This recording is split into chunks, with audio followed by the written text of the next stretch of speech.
어, 박누가 선교사님이란 분이 계세요.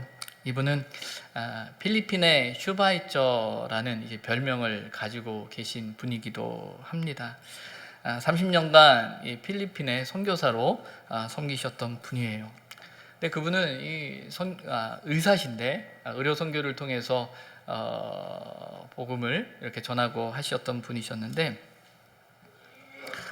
의사심에도 불구하고 참 병이 많이 걸리셨어요. 그래서 그분을 이렇게 볼 때 설명하기를, 그분은 췌장암, 그리고 위암 수술을 2번이나 하고 간경화, 당뇨, 그리고 마지막에는 위암 4기로 6개월을 판정을 받게 되셨어요. 그리고 그분이 작년 8월 26일 날 이제 하나님의 부르심을 받고 천국에 가게 되셨는데, 그분이 필리핀에서 의료봉사와 또 선교를 하시면서 그분은 그 땅에 있는 이제 온갖 풍토병을 다 걸리셨다고 합니다. 콜레라, 이질, 댕기열, 장티푸스, 심지어는 이제 독사에게 물리기까지 하면서 그 지역에서 그 주민들이, 그 나라 사람들이 이제 당하는 이 질병에 대한 문제를 다 이제 경험을 한 거예요. 보통 의사 선생님들께서 이제 병을 진단하려면 나름의 진단 장치나 기계를 통해 가지고 이제 판단을 해야 되는데, 이분은 그게 없잖아요. 근데 어떻게 진찰을 하냐면 본인이 다 아파 봤거든요.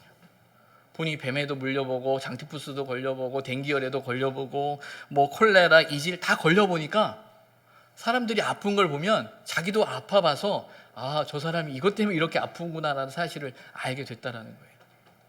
처음에는 자기가 이 선교를 하면서 이렇게 아픈 것에 대해서 생각해 볼 때, 왜 이렇게 아파야 되나, 왜 이렇게 힘들어야 되나 라는 그런 생각을 했다고 합니다.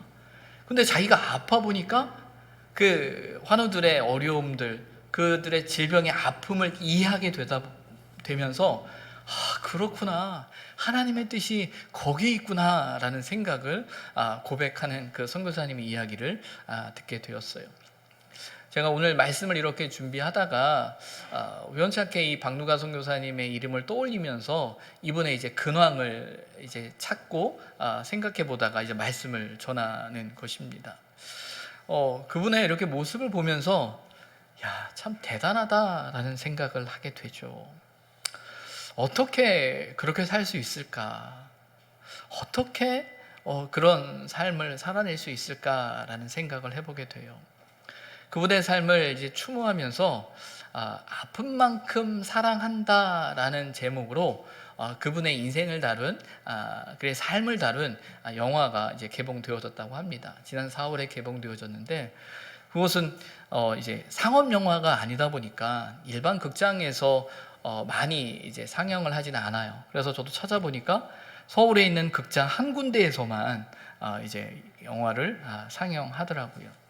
아마 주보를 보시면서 이제 아시겠지만 돌아오는 수요일 날 수요 성경 공부를 마치고 시간이 되신 분들은 함께 조원 번연의 그 철로역정을 영화한 그 영화를 함께 보러 가자라고 이제 광고에 말씀을 드릴 텐데, 기회가 되면 그 아픈 만큼 사랑한다라는 이 박누가 선교사님의 그 영화도 함께 보았으면 좋겠다라는 생각을 갖죠.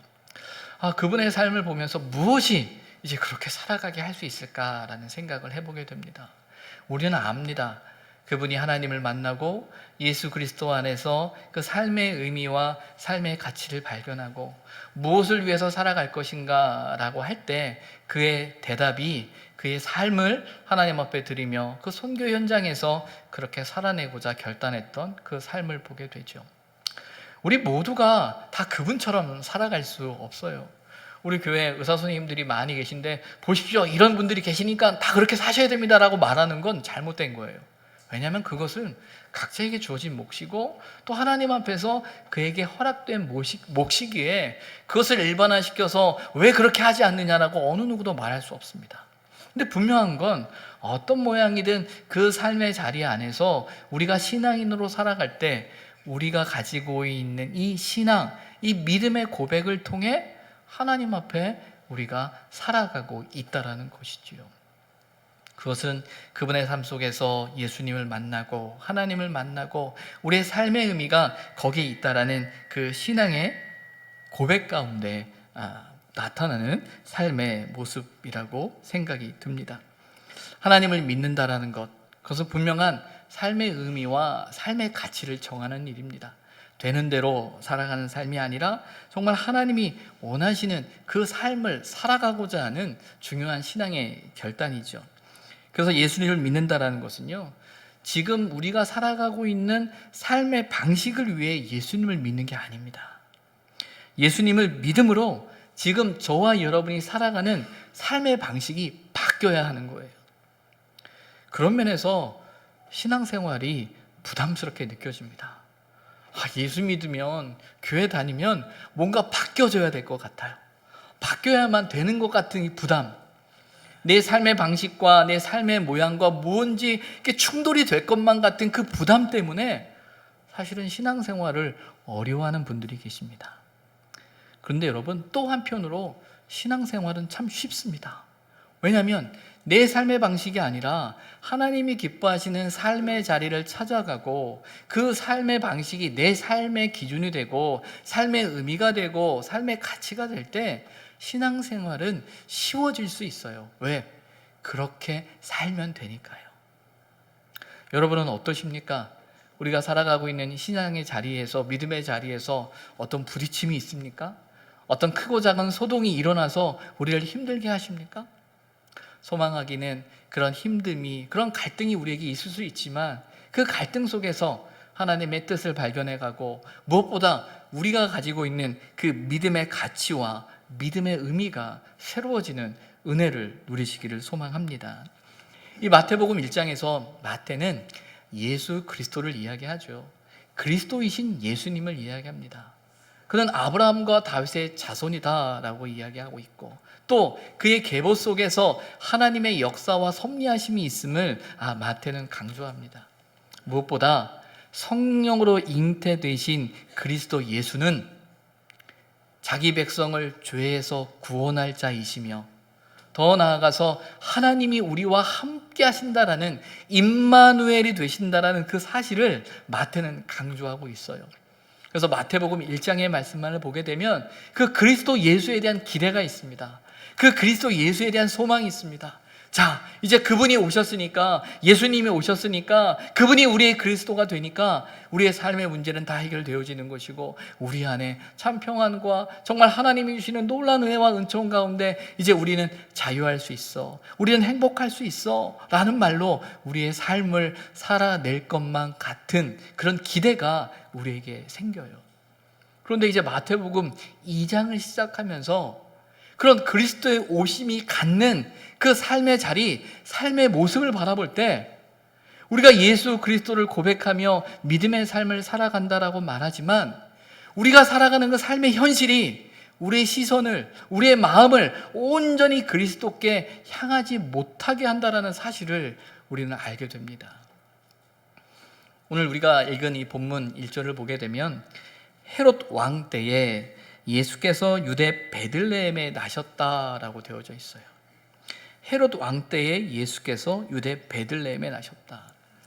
예수님이 언제 태어났느냐, 예수님의 탄생하신 시대적인 상황과 배경에 대한 이야기를 하면서 헤롯 왕 때라고 설명을 하고 있습니다. 이 헤롯 왕 때다라는 이 설명, 이 단어 하나에는 예수님이 탄생하신 시대적인 상황과 배경, 그들이 가지고 있는 삶의 모습과 가치와 의미가 이 말 한마디에 담겨져 있어요. 헤롯 왕이다라고 이야기하는 것은 바로 헤롯 대왕을 가리켜요. 헤롯 대왕은 주전 37년부터 주 4년까지 유대의 왕으로서 다스렸던 사람입니다. 이 헤롯 대왕으로부터 시작해서 헤롯 왕조가 시작되어져요. 그래서 우리가 신약 성경을 읽어가다 보면 이제 또 다른 헤롯 왕들이 나옵니다. 그 헤롯 왕들은 바로 이 헤롯 대왕의 아들들이 되죠. 이 헤롯 대왕, 헤롯 왕은요, 누구보다도 로마의 권위에 복종하며 유대인의 왕으로서 통치했던 사람입니다. 그를 가리켜서 뭐라고 이야기하냐면 처음부터 비범한 정치 생존 기술을 증명한 사람이다. 어떻게 하면 살아남는지를 너무나 잘 아는 사람이다 라고 설명을 합니다. 그에 대한 이런 이야기가 있습니다. 로마의 힘을 입어야만 유대의 왕이 될 수 있다는 생각을 했기 때문에 어떻게든 로마의 힘을 의지하려고 그는 방법을 찾았어요. 그러던 중에 로마에서 패권을 차지하기 위해 옥타비아누스와 안토니우스라는 두 사람이 패권을 놓고 싸웠다고 합니다. 이 싸움 중에 헤롯이 선택을 했어요. 누가 이길까? 이기는 편이 내 편이다라는 생각을 가졌겠죠. 그러다가 그가 선택한 것은 안토니우스라는 사람이에요. 그 사람이 이제 이기기만 하면 힘을 얻겠다라고 생각을 한 겁니다. 그럼 여러분 로마의 이야기에 대한 역사를 아시는 분이라면 안토니우스가 이기지 못했어요. 그 바로 옥타비아누스가 이기고 그가 로마의 패권을 차지하게 되죠. 그러자 안토니우스를 지지했던 이 헤롯이 어떻게 했냐면 그 옥타비아누스를 찾아갑니다. 찾아가서 이렇게 이야기를 했다고 해요. 제가 누구의 친구였는가가 아니라 제가 얼마나 좋은 친구였는가를 헤아려 주십시오 라고 말하고 있어요. 어떤 의미예요? 그 옥타비아누스도 알죠. 자신이 그 안토니우스의 편이었다라는 걸, 그 사람을 지지했다라는 걸. 그런데 헤롯이 하는 이야기가 내가 안토니우스의 편이었다라고 생각하기보다 내가 그 사람에게 얼마나 충성하는 친구였는지를 기억해 주십시오. 어떤 말이에요? 이제 내가 당신을 충성하겠다라는 거예요. 안토니우스를 섬겼던 것처럼 내가 당신을 온전히 왕으로 섬길 테니까 나를 기억해달라라고 이야기했던 거예요. 그 말을 들은 이제 옥타비아누스가 그를 다시 왕으로 삼고 유대의 왕이 되었다라고 이야기합니다. 그는 자신의 왕좌를 지키기 위해서 10명의 여인들과 결혼을 했다고 해요. 또 자신의 자리를 위협하는 것 같은 아들들은 다 이제 정적으로 몰아서 죽이기도 했다라고 합니다. 그가 내린 마지막 명령이 뭐였냐면 예루살렘에 있는 그 유명한 인사들을 다 여리고에 있는 경기장으로 모아놨다고 해요. 다 거기에 가둬놨다고 합니다. 그리고 만약에 내가 죽게 되면 이 여리고 경기장에 있는 이 유명한 인사들을 다 죽여라라고 명령을 내렸어요. 그 이유가 뭐냐면 자기도 자기 인생을 알거든요. 자기가 죽어도 아무도 자신을 위해서 눈물을 흘려줄 사람이 없다라고 생각을 한 거예요. 그러면 그 경기장에 있는 그 유명한 인사들을 다 죽이면 아마 사람들이 저 사람들 때문이라도 눈물을 흘릴 테니 이 예루살렘이 눈물바다가 되지 않겠느냐라고 생각한 게 바로 그 헤롯이라는 사람이에요. 철저히 자신만을 위해서 살아갔던 사람이죠. 철저히 자신의 자리를 지키기 위해서 살아가는 그 삶의 모습을 발견하게 됩니다. 가장 세속적인 기준을 가지고 있고요. 가장 그 세상의 그 가치와 자신의만을 돌아보며 살아가고자 하는 그 삶의 모습을 보게 됩니다. 이 모습이 그 헤롯 시대만의 모습일까요? 헤롯 왕의만의 모습일까요? 그 모습을 보다 보면 곧 오늘 우리가 살아가는 그 삶의 모습을 발견하게 됩니다. 우리 시대 속에서 살아남으려면 어떻게 살아야 할지 우리는 처소에 대해서 참 고민 많이 하죠. 어떤 면에서 이 헤롯을 가리켜서 손가락질 할지를 모르겠지만 어떤 면에서 참 지혜로운 사람 아닌가요? 살아남았잖아요. 왕권을 지켰잖아요. 어떤 면에서 그의 모습을 보면서 그렇게 살아가는 것이 그 시대에는 지혜처럼 느껴질지도 모르겠습니다. 시대 정신이라는 말이 있어요. 어떤 시대에 살고 있는 사람들의 보편적인 정신 자세나 태도를 말한다라고 합니다. 그러니까 우리가 때로는 그 시대 정신을 욕하고 뭐라고 해도 좋으나 싫으나 그 분위기 속에서 우리도 모르게 젖어드는 시대 정신이 있다는 겁니다. 시대 정신에 대한 이야기를 할 때 그 하나의 이야기 중에 하나가 구약에 나오는데, 구약에 보게 되면 르호보암이라는 왕, 솔로몬의 대를 이어서 다음 두 번째 왕이 되어졌던 르호보암이 하나님 앞에 온전히 서지 못했을 때 그때 나라가 두 개로 나뉘게 돼요. 남유다와 이제 북이스라엘로 나뉘게 되는데 그 북이스라엘의 왕이었던 사람이 여로보암입니다. 하나님께서 남유다와 북이스라엘을 나눔에 있어서 하나님의 뜻이 있었고 또 하나님의 뜻 가운데 여로보암이라는 사람이 왕으로 세워졌었거든요. 근데 여로보암은 불안하기 시작한 거예요. 자기가 왕좌에 있는데 어떻게 하면 이 왕좌를 지킬 것인가 라는 불안에 빠지기 시작했습니다. 특별히 비록 나라는 나눠져 있지만 신앙은 같았기 때문에 이스라엘 사람들의 입장에서 1년에 3번은 예루살렘에 가야 했거든요. 그러니까 만약에 사람들이 1년에 3번 예루살렘에 가다가 그들이 거기서 예배를 드리다가 자신을, 여로보암을 배신할지도 모른다라는 그 부담, 그 두려움에 사로잡혔어요. 그래서 여로보암이 선택했던 것이 무엇이냐면 베델과 단에 금송아지를 세웠습니다. 그리고 이 말하기를 이것이, 이 금송아지가 우리를 애굽 땅에서 인도한 여호와 하나님이다라고 말합니다. 또 레위 자손이 아닌 다른 사람을 제사장으로 세웁니다. 또 유대인의 절기와 비슷한 유사한 절기를 만들어서 그 절기를 지킵니다. 그리고 제사를 드리죠. 그러니까 사람들이 제사를 드리기 위해서 예루살렘까지 가야 했는데 그 왕이 거기까지 갈 필요 없다, 베델과 단에서 제사를 드리면 된다라고 하니 거기서부터 제사를 드리고 산당을 만들고 예배를 드리기 시작한 거예요. 바로 그것이 북이스라엘이 우상 숭배에 빠진 단초가 된 겁니다.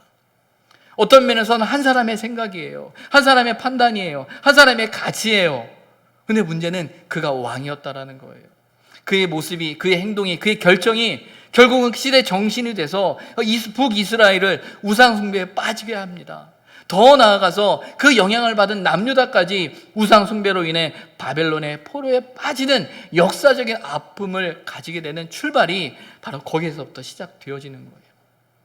그런 의미에서 헤롯 왕 때다라고 말하고 있는 그 의미 속에 갖는 그 시대적인 배경은 마태복음 1장에 나오는 그리스도가 오시기만 하면 우리가 구원받을 수 있고 그분이 우리의 죄를 용서할 것이고 우리가 그리스도를 온전히 영접하고 환영하기에는 자신들의 생각과 자신의 뜻과 자신의 고집과 자신이 지키고 싶은 것들이 너무 많은 시대에 예수님이 오셨다라는 것이에요.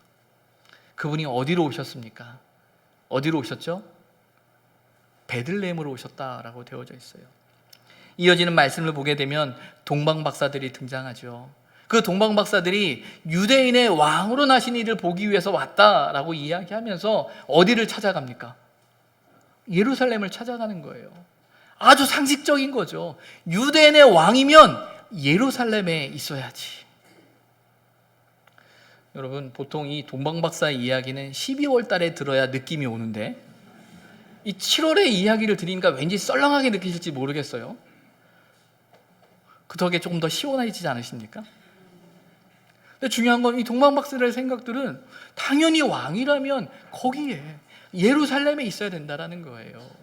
그런데 문제는 예수님이 예루살렘이 아닌 베들레헴에 태어났음을 우리는 발견하게 됩니다. 마태는 예수님께서 예루살렘이 아닌 베들레헴에 태어났음을 이야기하고 있어요. 거기에는 우리가 무언가 생각이 달라지기 시작한다는 것을 이야기하는 거예요. 하나님이 생각하시는 것과 우리의 생각이 무언가 달라지고 있다는 거예요. 우리의 생각은 예루살렘에 머물러 있는데 예수님은 베들레헴에 계신다라는 거죠. 이 이야기를 전해 들은 헤롯 왕과 왕궁은 소동이 일어나게 됩니다.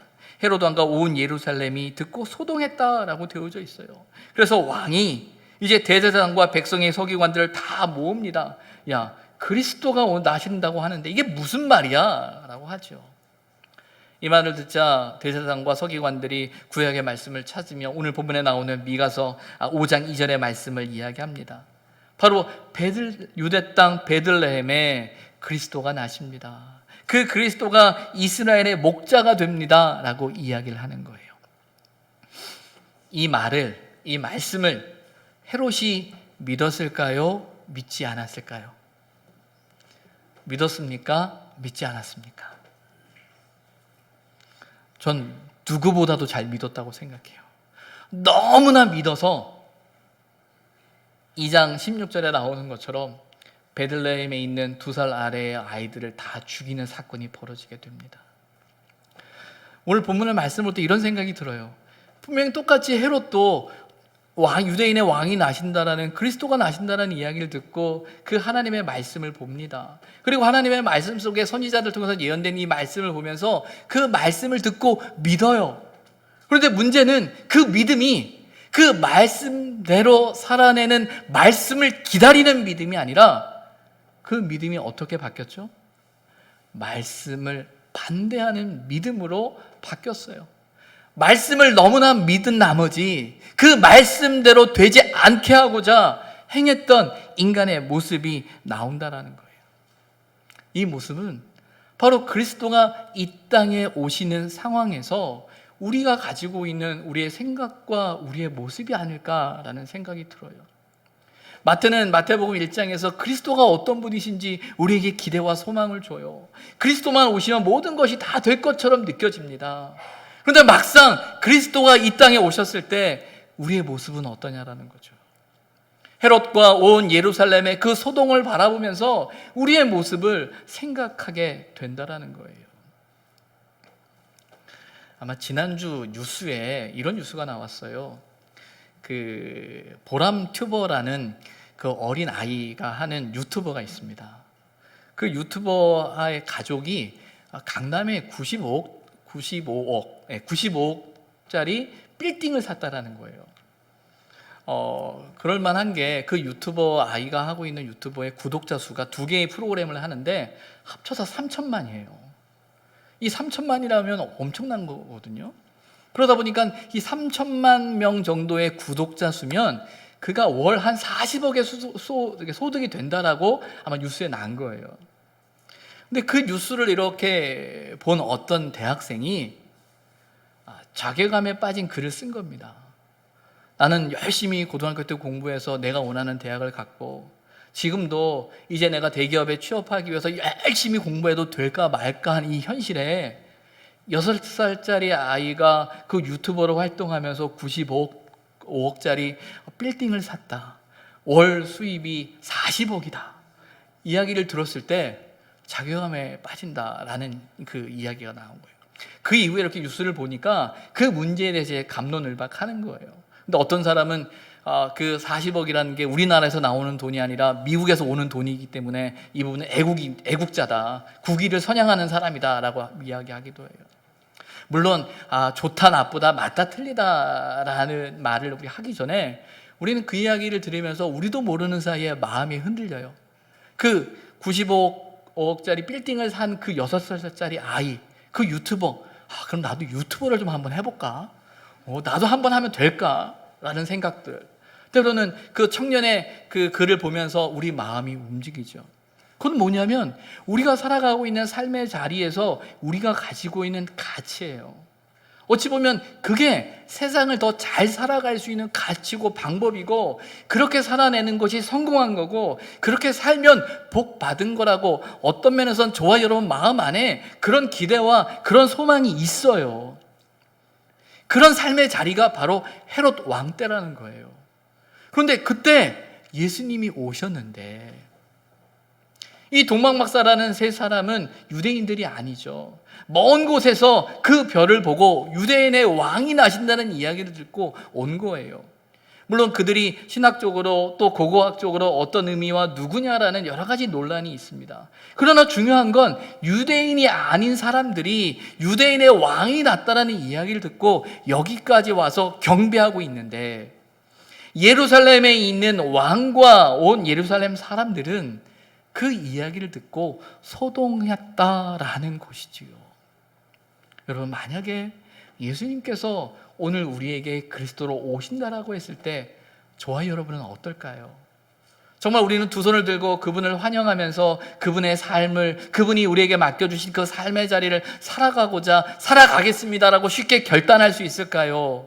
아니면 오늘 본문에 나오는 이 헤롯 왕과 온 예루살렘처럼 소동이 일어날까요? 저는 어떤 면에서 이 소동은 중요하다고 생각해요. 왜냐하면 그 소동이 일어나야 내 삶의 방향을 고칠 수 있잖아요.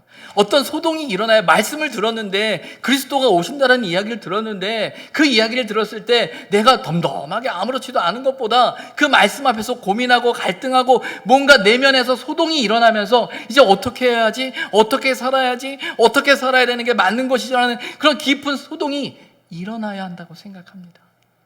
그런데 문제는 그 소동이 엉뚱한 방향으로 나아가는 거예요.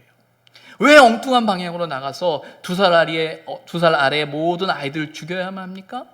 왜 그렇게 해야 했을까요? 그것은 예수 그리스도를 알지만 내가 놓치고 싶지 않은 것이 있는 거예요. 우리가 붙들고 싶은 것이 있는 거예요. 여러분, 사실은 저와 여러분은 예수님을 모르지 않습니다. 하나님을 모르지 않습니다. 믿음의 삶이 무엇인지 모르지 않습니다. 몰라서 그렇게 사는 게 아니고요, 알지만 내려놓지 못하는 거죠.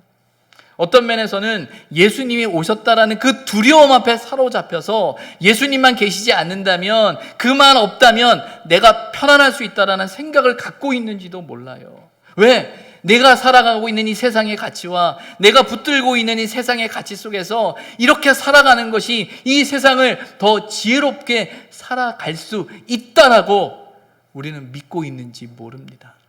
그래서 예수님을 믿는 것이 예수님이 원하시는 삶의 방식과 의미와 가치대로 살아가고자 하는 결단이 아니라, 하나님, 내가 주님을 믿으니, 내가 하나님을 믿으니 내가 원하는 거 아시죠? 내 삶의 가치 아시죠? 내 삶의 목적 아시죠? 내 삶의 의미 아시죠? 내가 중요한 게 이것이란 하나님 아시죠? 도와주세요.